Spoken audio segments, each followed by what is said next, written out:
I'm here today in Low Crispin, Algorfa, to meet Terry and Cyril. They're just about to launch their new complete damp solutions company, Phoenix Developments.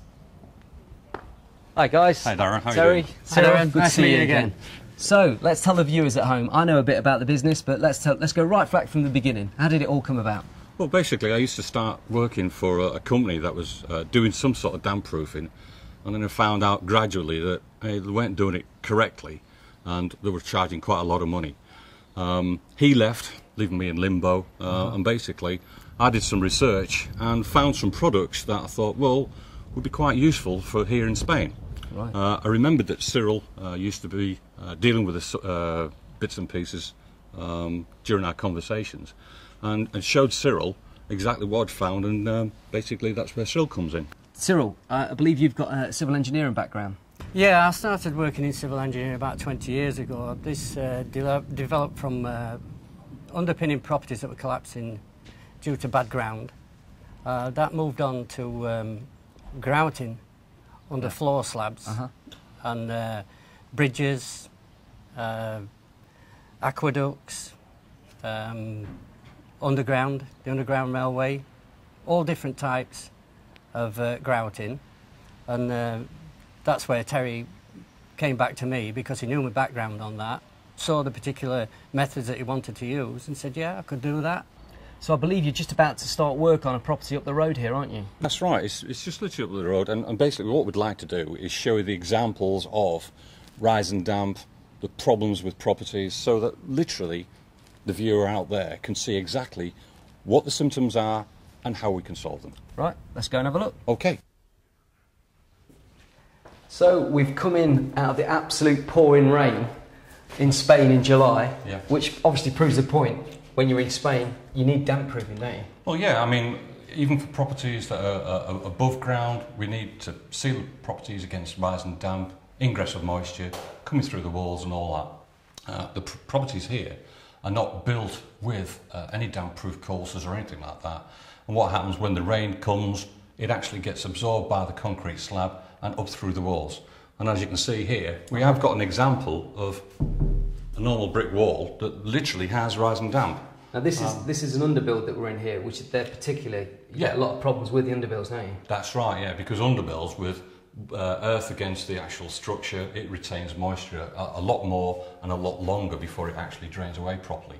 We'll show you some examples later on. But with this one, this is a normally constructed wall, Yeah.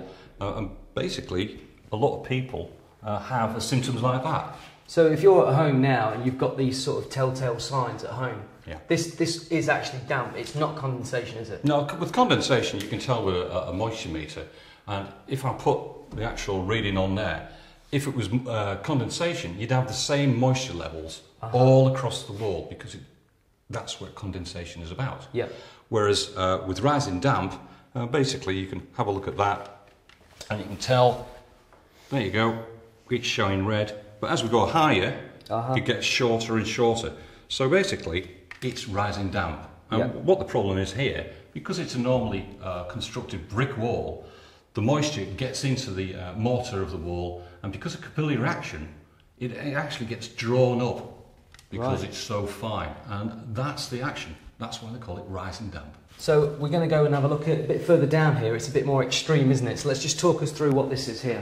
Yeah, this is a more extreme problem, because here we've got concrete walls, and you think, well, how does rise and damp come up concrete walls? Because we've got no capillary action. The problem in here is, well, we've got earth against the actual structure here, we've got concrete walls, and as you can see, it's really made a bad situation look even worse. It's not looking great, is it? It's not, and we can fix that. There is a different technique, and basically that's where Cyril would come in. So how do you actually treat this then, Cyril, from start to finish? Well, basically what you've got to look at is the construction of the walls and the floors of the property. And what's actually happening here is, like Terry says, with actual dampness from the soil on the outside, which stops there longer, and you get lateral and downward pressure. Yeah. What it wants to do is, because these walls, all the walls are built directly on the slab, right? Yep. And because they've got nothing protecting them from the water, Yep. the water will drain under the wall and on Yep. top of the slab. Okay. That's the pressure, and what it'll do, it'll work its way through the tile work, up through the concrete, Right. starting to affect the walls. Right. And what it's done here is actually, because it's a concrete wall, what it's done, it's come under, on top of the slab, got in touch with the plaster, Yep. And it's rising. rising up damp. And this water problem will then, once it's gone as far as it can here, It starts. it'll start to spread. Right. Right. Because Okay. it can't go anywhere else, so off it goes, and it travels along each individual wall, and that's where you get your rising damp. So talk us through the actual treatment process. Right, for the concrete wall treatment, what we'll have to do here is drill a series of holes along the concrete wall. Yep. So the actual hole, when it emerges in the middle of the concrete wall, into the joint of the Yep. wall and floor. Then, under pressure, Yep. what we'll do then is inject a resin. Right. Okay. Yep. And that resin will then feed through here, through the joint, and actually form an absolute stop for the water. Right. So nothing from the outside then will get in and get in contact with the plaster. So once it's actually been treated, then it's the process of putting everything back together That's as right. it was before. And I know you've got a team of highly professional tradesmen that you use, don't you? Yeah, that's correct. We have our own tradesmen that come in and do that. The reaction we need from people is that they never want to see us again. So once you've done the job, you want it completed and you don't want to see the people again. And we don't want to come back either. Absolutely. So why don't we go and have a look at the development down the road that you've done? Sure, that's all right. Okay. So here we are, guys, at the finished project. Yeah. It looks great, doesn't it? So this is the sort of finish the guys will get if they get the company. Absolutely. I mean, that's why we undertook this project to solve the actual rise and damp, and it's the tradesmen that we utilise. And as you can see, the tiling, All the plastering, the painting, the tiling, Absolutely. it's all done to a top standard. Yeah, absolutely. And this is a standard that really we Yeah. want to get to finish with our tradesmen. This is how we're actually going to finish the project for our customers. It looks absolutely great. Now, I know that you're interested in getting to the core of the problem. You want to appeal to developers out there, don't you? Yeah, because at the moment there's not a lot of understanding on how property is actually waterproofed.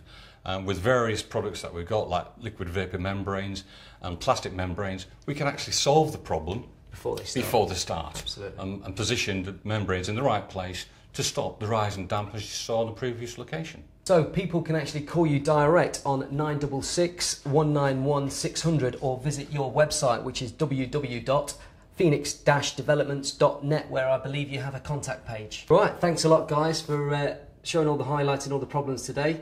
I hope we'll be able to catch up again in a few months' time, and it'll be a great success story. Okay, thank you very much for your time. Thank you, Darren. Thanks a No lot. problem. Thank you.